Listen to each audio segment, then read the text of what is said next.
Leviticus 27.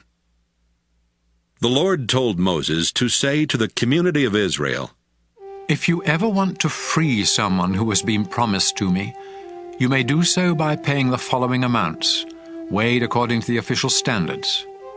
50 pieces of silver for men ages 20 to 60, and 30 pieces for women. 20 pieces of silver for young men ages 5 to 20, and 10 pieces for young women.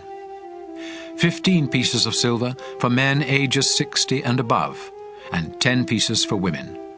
5 pieces of silver for boys ages 1 month to 5 years, and 3 pieces for girls. If you have promised to give someone to me and can't afford to pay the full amount for that person's release, you will be taken to a priest, and he will decide how much you can afford. If you promise to sacrifice an animal to me, it becomes holy, and there is no way you can set it free. If you try to substitute any other animal, no matter how good, for the one you promised, they will both become holy and must be sacrificed. Donkeys are unfit for sacrifice, so if you promise me a donkey, you must bring it to the priest and let him determine its value. But if you want to buy it back, you must pay an additional 20%. If you promise a house to me, a priest will set the price, whatever the condition of the house. But if you decide to buy it back, you must pay an additional 20%.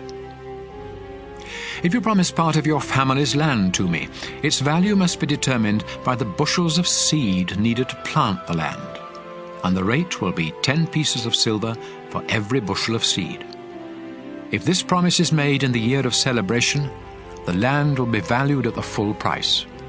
But any time after that, the price will be figured according to the number of years before the next year of celebration.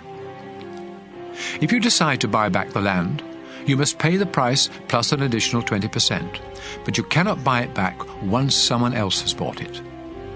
When the year of celebration comes, the land becomes holy, because it belongs to me, and it will be given to the priests. If you promise me a field that you have bought, its value will be decided by a priest, according to the number of years before the next year of celebration, and the money you pay will be mine. However, on the next year of celebration, the land will go back to the family of its original owner. Every price will be set by the official standards. All firstborn animals of your flocks and herds are already mine, and so you cannot promise any of them to me.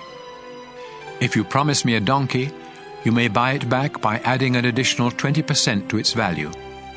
If you don't buy it back, it can be sold to someone else for whatever a priest has said it is worth.